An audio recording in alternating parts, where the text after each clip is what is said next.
Metropolitan Trust Bank's marble lobby had never felt so cold as it did that Friday morning, watching security pack up my family photos and 5 years of work into a cardboard box. 15 years after my father's disgrace, history was apparently repeating itself.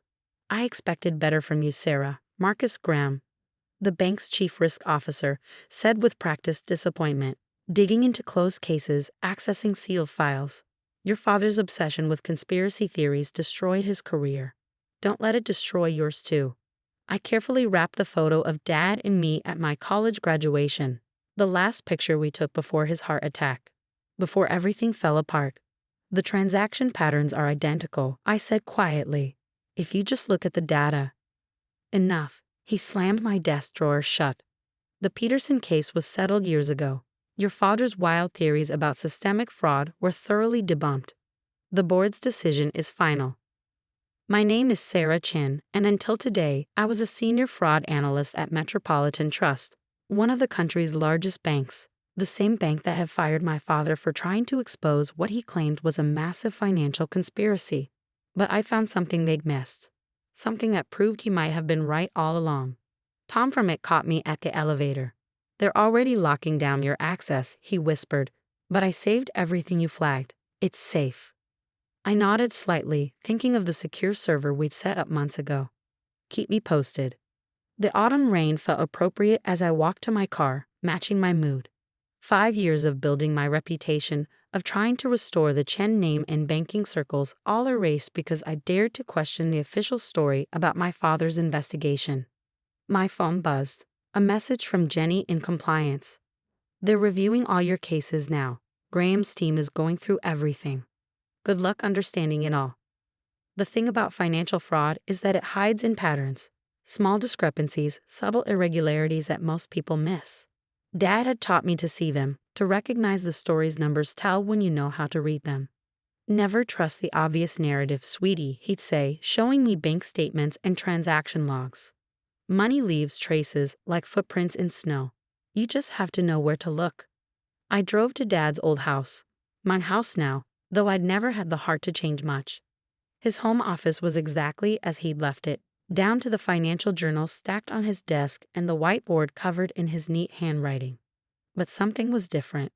The old filing cabinet, always locked in my memory, was slightly open. Inside, I found something I'd never seen before. A battered USB drive taped to the back of a folder, marked Peterson Final Notes. My hands trembled as I plugged it into my laptop. The files were encrypted, but I recognized Dad's pattern. He always used significant dates as keys. His wedding anniversary unlocked the drive. What I found made my blood run cold. Emails, transaction records, internal memos. Dad hadn't just been investigating the Peterson investment fraud. He'd uncovered something much bigger, a pattern of sophisticated financial manipulation going back decades. But it was the memo dated 2 days before his heart attack that made me gasp. Sarah, if you're reading this, something has happened to me before I could finish. The Peterson case isn't just about one corrupt investment manager. It's the tip of an iceberg that goes to the heart of Metropolitan Trust. The pattern repeats every 7 years. Major clients' accounts are drained through a series of complex transactions disguised as legitimate investments. The money disappears into offshore accounts, then returns laundered clean through subsidiary banks. I've tracked over $3 billion moved this way since 1990. But I needed proof that would stand up in court. That's what I was close to finding when they shut down my investigation. Everything is documented here. The accounts, the transactions, the names. But most importantly, I found the algorithm they used to hide the money movements. Once you understand the pattern, you can predict where the money will flow next. According to my calculations, the next cycle begins soon. Watch account series XR7, especially transfers to Singapore banks. That's where it will start. Be careful who you trust. Some of the names in these files belong to people at the highest levels of the bank. I'm sorry I couldn't finish this myself, but I know you'll see what I saw. You always understood the stories behind the numbers. Love, Dad. I sat back, my mind racing. Dad hadn't been paranoid. He found something real, something big enough to get him silenced. My phone buzzed. A text from an unknown number. Meet me at Riverside Park, noon tomorrow. Bring your father's files. P. Peterson, the investment manager whose fraud had triggered Dad's investigation, the man who disappeared after taking the fall. I checked my encryption software, making sure the USB's contents were securely backed up to multiple locations. Then I started reading everything, every memo, every transaction record. By midnight, patterns were emerging. Dad had been right. The seemingly random investment losses followed a complex but predictable algorithm. And according to his calculations, the next cycle was due to begin in exactly 1 week. My phone buzzed again. Jenny from compliance. Sarah, something weird is happening. Graham's team just pulled all digital records from 2008 to 2010. They're looking for something specific. They knew. They must have realized what I found in Dad's old cases. But they'd made one crucial mistake. They thought firing me would stop the investigation. They didn't know about Dad's USB drive, about the evidence he gathered, about the patterns he'd discovered. I looked at my father's whiteboard, at his meticulous notes about money flows and offshore accounts. In 1 week, according to his calculations, another $500 million would start moving through Metropolitan Trust's systems, unless someone stopped it. It's not about proving the fraud, Dad had written in his final notes. It's about preventing the next one.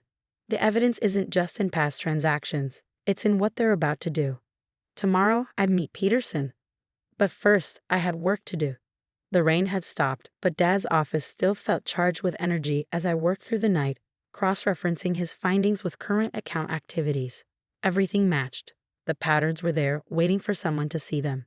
And in 7 days, they would try again. Part 2. Following the money. Riverside Park was quiet at noon on a Saturday, just a few joggers and dog walkers enjoying the autumn sunshine. I sat on the bench Dad used to favor, his USB drive secure in my pocket, watching for any sign of surveillance. Your father always liked this spot. The voice came from behind me. Said you could see the whole city, but nobody could sneak up on you. I turned. Peterson looked nothing like his old bank photos. The distinguished investment manager had become a gray-haired man in a worn jacket, his eyes sharp but wary. Why now? I asked. After 15 years? He sat beside me, keeping his voice low. Because they're about to do it again. And this time, it's bigger than ever. For the next hour, Peterson filled in the gaps in Dad's investigation. The fraud wasn't just about stealing money. It was about power. A small group of executives at major banks had created a system for laundering billions in illegal funds. Your father figured out the algorithm, Peterson explained. The 7-year cycle, the offshore transfers, everything. But he didn't know who was really behind it. And you do. He handed me a phone, a burner completely clean. Everything's on here. Names, dates, recordings. I've been gathering evidence since they forced me out. But it's not enough without the proof your father found. I showed him Dad's files. His hands trembled as he read. This is it, the missing piece. With this and my evidence, we can stop them. No, he corrected. We can destroy them. My phone buzzed.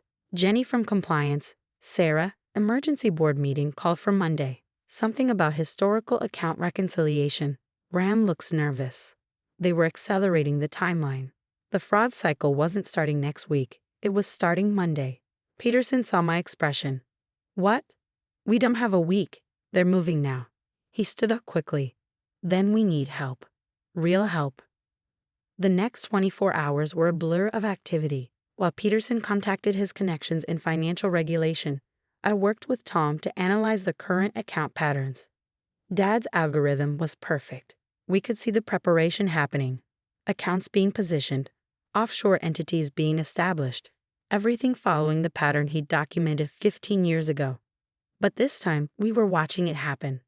My phone rang. A number I didn't recognize. Ms. Chen, this is Agent Diana Martinez, FBI Financial Crimes. We need to talk about Metropolitan Trust. The FBI had a task force ready. They'd been investigating similar patterns at other banks but could never prove the connection. Dad's algorithm was the key they needed. The money moves through a series of seemingly legitimate investments. I explained to the task force. Each transaction looks normal on its own. But when you map them according to this pattern, you can see the whole network. Agent Martinez finished, and predict their next move. Peterson's evidence proved crucial. He'd recorded conversations, gathered documents, tracked the money for years. Combined with Dad's algorithm and my current analysis, it painted a picture of corruption that went beyond anything we'd imagined. Sunday night, we set the trap. The FBI placed agents throughout Metropolitan Trust. Tom gave them access to real-time transaction monitoring. Peterson's contacts in other banks were ready to track the money flows. Monday morning, I walked into the bank's marble lobby one last time. Not as an employee, but as part of something bigger. The board meeting was set for 9 a.m. Graham and his conspirators would initiate the transfers, thinking they had complete control. At exactly 8:55, I sent a mass email to every board member, major shareholder, and financial regulator. The Peterson fraud wasn't what you were told. Watch the accounts. Watch what happens next. The truth is about to come out. Graham tried to stop the meeting. Too late. The transactions began exactly as Dad's algorithm predicted. Money flowing through present channels, heading for offshore accounts, and straight into the FBI's surveillance net. Kill the transfers, Graham shouted when agents entered the boardroom. Shut it down. But that only made it worse. The panicked attempts to stop the money movement created a clear trail of evidence. Everything Dad had predicted, everything Peterson had documented, played out in real time. By noon, the arrests began. Graham, 3 board members, executives at partner banks, the entire network crumbling as each person rushed to save themselves. My phone buzzed one last time. Agent Martinez. We got them, all of them. Your father would be proud. The next weeks were intense. Congressional hearings, criminal indictments, financial industry reforms. Metropolitan Trust survived, but transformed. New leadership, new oversight, new commitment to ethical banking. Peterson was cleared of all charges, his reputation restored. He now teaches banking ethics at Columbia. Jenny runs the new compliance division, implementing systems based on Dad's algorithm to detect fraud patterns. Tom heads its security, making sure no one can ever hide money movements again. And me? I was offered my old job back with a promotion. I turned it down. Instead, I established the Chen Financial Integrity Institute, dedicated to developing new ways to detect and prevent banking fraud. We train regulators, consult with banks, and help whistleblowers expose corruption. Last week, I received a letter that made me cry. Dear Ms. Chen, 15 years ago, I lost my life savings in what I now know was part of the fraud your father tried to expose. Today, I received restitution from the settlement fund. Your father was a hero, and so are you. Thank you for finishing what he started. James Wilson. I keep that letter in Dad's old office, my office now, next to his original whiteboard. His notes are still there, preserved behind glass. A reminder that one person who understands the patterns can change the whole system. The Chen Financial Integrity Institute is different from traditional banking. We encourage questioning, investigation, pattern recognition. Every analyst is taught to look beyond the obvious, to see the stories that numbers tell when you know how to read them. Graham and his co-conspirators are in prison. The 7-year fraud cycle is broken. But most importantly, Dad's reputation is restored. The bank officially acknowledged his investigation had been right all along. Yesterday, a young financial analyst showed me something she found, a new pattern of suspicious transactions in cryptocurrency markets. Everyone says it's just market volatility, she said nervously, but I think there's something else. Look deeper, I told her. Numbers never lie. They just need someone brave enough to read their story. The financial industry has changed. New regulations, new oversight, new commitment to integrity. But the most important change is in culture. Now people know that someone is watching, someone understands the patterns. Last month, I spoke at a banking conference. A student asked what it felt like to be fired that rainy Friday morning. It felt like failure, I admitted. But sometimes what looks like failure is actually the beginning of something important. The key is to believe in the truth, even when everyone tells you you're wrong. Dad's USB drive sits in a safe in my office. We don't need it anymore. Its contents are part of the public record now. But I keep it as a reminder that one person's dedication to truth can change everything. And it all started with a father's determination to expose corruption and a daughter's courage to finish what he began.